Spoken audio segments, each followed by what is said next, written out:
Yo, my dear lovely students, I hope you are doing well in your studies. बात करें हमारा chapter वो chapter number 10 gravitation class 9। वो हमने last session में कहाँ तक पढ़ा था, यूनिवर्सल ऑफ ग्रेविटेशन क्या होता है वो देखा था। आज हम पढ़ेंगे importance of universal of gravitation. तो अपना टारगेट सेट हो गया है, तो चलिए शुरू करते हैं। तो अब भाई यूनिवर्सल ऑफ ग्रेविटेशन की इम्पोर्टेंस क्या है, ज़रूरत क्यों है भाई उसकी, क्यों पढ़ रहे हैं हम, बेमतलब का तो कुछ पढ़ेंगे नहीं, है ना। तो उसका ये जस्टिफाई करता है कि जो फोर्स है वो अर्थ को बाइंड किए हुए है, जो मोशन है मून का अराउंड, मून जो है अर्थ के अराउंड जो मूव करता है वो भी, जो अर्थ है उसके अराउंड मून जो रिवॉल्व करता है वो भी just because of universal of gravitation करता है। जो प्लैनेट्स का सन के अराउंड जो प्लैनेट्स का होता है मोशन, यानी जो प्लैनेट्स घूमते हैं सन के अराउंड, वो भी यूनिवर्सल ऑफ ग्रेविटेशन की वजह से ही घूमते हैं, उसी की वजह से रिवॉल्व करते हैं, उसी की वजह से मोशन करते हैं। और जो इवन टाइड्स भी होती हैं मून के मून और सन की वजह से ही होती हैं, ठीक है। ये सब जो है यूनिवर्सल ऑफ ग्रेविटेशन क्या करता है, जस्टिफाई कर देता है। अब फ्री फॉल क्या होता है, फ्री फॉल मतलब दुनिया जहां से मुक्त, दुनिया जमाने से मुक्त, ठीक है। तो फ्री फॉल क्या होता है, फ्री फॉल एक ऐसा सिनेरियो होता है जिसमें एक बॉडी जो होती है वो फ्रीली बिना किसी एक्सटर्नल फोर्स के नीचे गिरती है। और कैसे गिरती है, किसके एक्शन में, सिर्फ उसके ऊपर एक फोर्स लग रहा होता है, वो होता है gravitational pull of the earth. सिर्फ उसके ऊपर अर्थ का ग्रेविटेशनल पुल लग रहा होता है, बाकी बॉडी फ्री फॉल होती है। जैसे लास्ट सेशन में मैंने आपको क्लिप दिखाई थी, जिसमें मैंने एकदम स्टार्टिंग में जो क्लिप दिखाई थी जिसमें मैंने पेन को छोड़ा था, तो पेन डायरेक्ट नीचे गिरी, जिसको नीचे रस्सी पकड़ के तो कोई घींच नहीं रहा था, वो अपने से गिरी थी, फ्री फॉल हुआ था। अगर आपने वो सेशन नहीं देखा है तो जाके पहले उससे देखो, तभी आपको ये वाला समझ में आएगा, क्योंकि हम रिलेट करते चलेंगे। उसके बाद जो है वो पेन नीचे गिरी, तो पेन के ऊपर कौन सा फोर्स लग रहा था, सिर्फ ग्रेविटेशनल फोर्स लग रहा था, ठीक है। अगर मैं इसको आसान शब्दों में बोलूं तो जब भी कोई ऑब्जेक्ट बिना किसी और के इन्फ्लुएंस के सिर्फ और सिर्फ ग्रेविटी के कारण नीचे गिर रहा हो तो उसे हम क्या कहते हैं, फ्री फॉल कहते हैं। लेकिन इसको एग्जाम में लिखकर मत आना मेरे प्यारे छुचुंदरो, ठीक है। अब एक्सेलरेशन ड्यू टू ग्रेविटी क्या होता है। अब एक्सेलरेशन ड्यू टू ग्रेविटी एक ऐसा एक्सेलरेशन होता है जो कि तब हम एक्सपीरियंस करते हैं जब एक बॉडी फ्री फॉल में होता है, ठीक है। जब एक बॉडी फ्री फॉल में होता है तब वो एक्सेलरेशन ड्यू टू ग्रेविटी को एक्सपीरियंस करता है।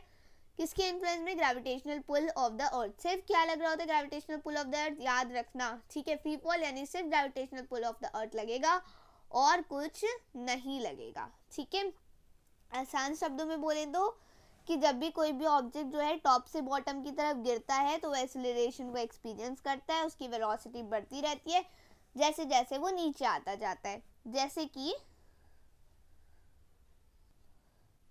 आप देख रहे हैं यहाँ पे मैंने एक बिल्डिंग से जो है मैं यहाँ पे खड़ी हूँ, ठीक है, और मैंने इस बॉल को नीचे फेंका।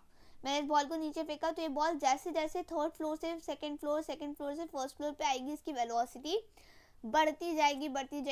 इसकी जो वेलोसिटी है वो इंक्रीज होती जाएगी, ठीक है, इंक्रीज होती जाएगी। मेरी राइटिंग बहुत गंदी आ रही है, I am sorry for that, ठीक है। इसकी वेलोसिटी क्या होगी, इंक्रीज होगी। और ये वाला डायग्राम आई थिंक मैं लास्ट लेक्चर में भी दिखा चुकी हूँ, ठीक है। तो अगर आपने वो लेक्चर नहीं देखा, मैं फिर से कह रही हूँ, उसे जाके देख लो, डिस्क्रिप्शन में लिंक मैं डाल दूंगी, ठीक है। तो क्या होता है कि जो आपकी वेलोसिटी है वो बढ़ती रहेगी और बढ़ती जाती है, ठीक है, क्लियर है। आगे बढ़, तो अगर वेलोसिटी चेंज हो रही है मतलब क्या होगा कि एक्सेलरेशन भी है ना। तो अगर हम तो उसीलिए हम एक्सेलरेशन की बात कर रहे हैं, एक्सेलरेशन ड्यू टू ग्रेविटी हो रहा है, ठीक है। चलो आगे बढ़ते हैं। भाई तुम कुछ भी पढ़ोगे ना इसमें फिजिक्स में तो उसका डेरिवेशन देगा, उसका फॉर्मूला देगा। तो अब वैसे ही डेरिवेशन तुम्हें मिल रहा है एक्सेलरेशन ड्यू टू ग्रेविटी का। अब डेरिवेशन देख लेते हैं।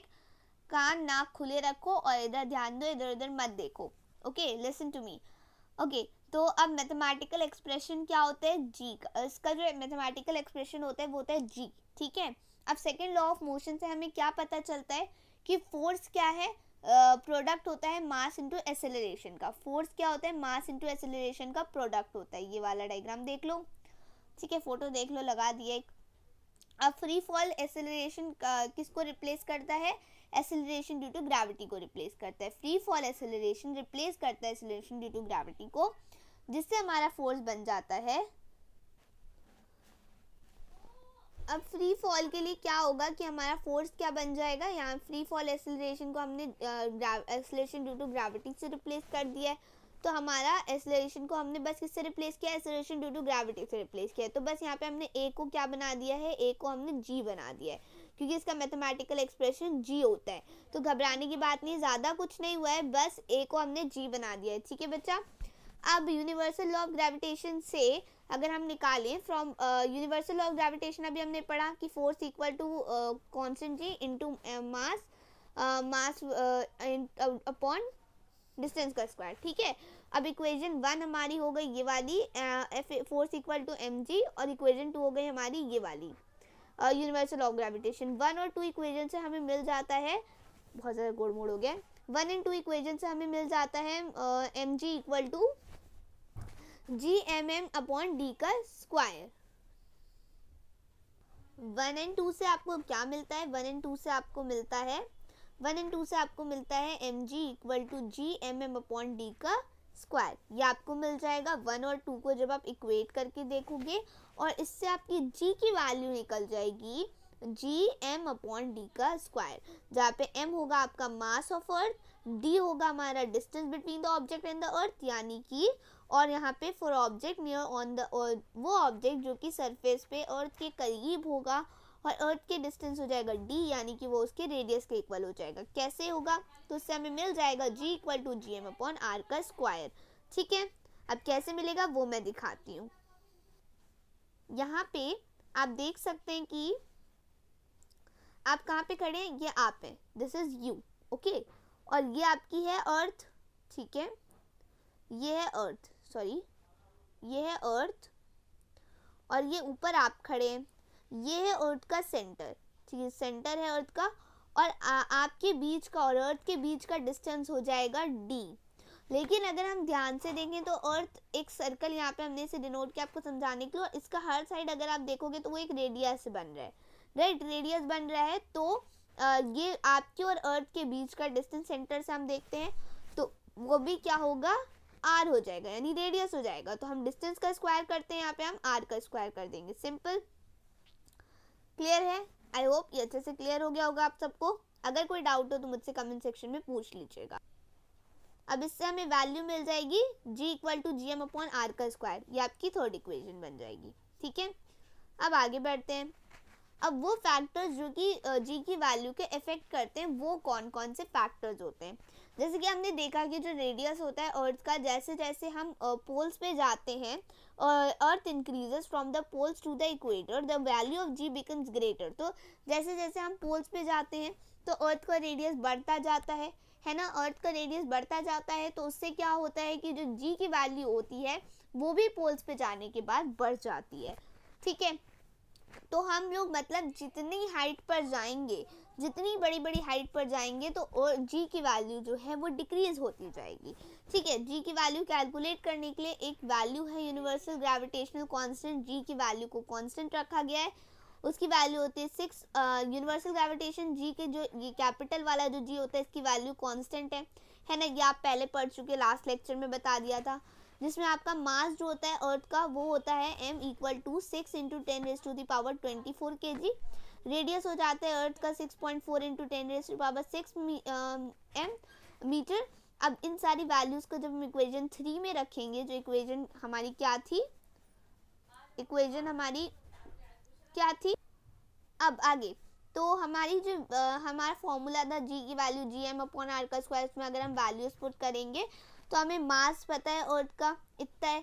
ठीक है। तो हमने वैल्यू पुट कर दी मास की 6 इंटू 10⁻24 kg। उसके बाद हमने जो है, हमें पता था कांस्टेंट जी की value 6.7 into 10⁻−11 newton metre square upon kg square. उसके बाद हमें रेडियस दिया था अर्थ का, हमने रेडियस की वैल्यू रख दी, रेडियस रख दिया। अब जब सबको काट पीट दिया तो हमें क्या वैल्यू मिली, 9.8 मीटर अपॉन सेकेंड का स्क्वायर।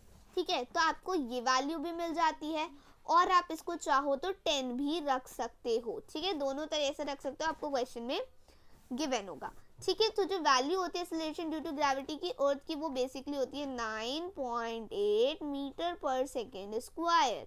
ठीक है। या फिर 10 मीटर पर सेकेंड स्क्वायर, दोनों में से कोई भी वैल्यू रख सकते हो आप। ठीक है। अगर क्वेश्चन में नहीं गिवन है कि 9.8 मीटर पर सेकेंड स्क्वायर ही रखो तो आप 10 रख लेना, वो ज़्यादा इजी पड़ेगा। और अगर क्वेश्चन में स्पेशली आपको दे रखा है कि यही वैल्यू रखनी है तो 10 मत रख के आ जाना, नंबर कट जाएगा, ठीक है। ओके, अब हम बात करते हैं मास की,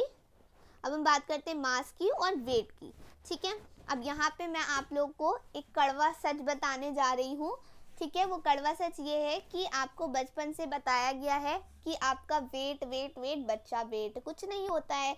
वेट एक्चुअल में जो आपका वजन होता है, राइट, जो आप कितने केजी के हो, वो आपका वेट नहीं होता है। एक्चुअली तो वेट को हम केजी में मेजर ही नहीं करते, वो आपके बॉडी का मास होता है, ठीक है। वेट क्या होता है, जितने फोर्स ऑफ न्यूटन से ग्रेविटी आपको अपनी तरफ अट्रैक्ट कर रही है उसको हम कहते हैं वेट, ठीक है। मास ऑफ द बॉडी क्या होता है, जितना भी मैटर आपकी बॉडी के अंदर कंटेन करता है, जितना भी मतलब जो भी चीज़ें आपके बॉडी के अंदर हैं उन सबको हमने ऐड कर दिया, वो आपकी बॉडी का मास बन गया।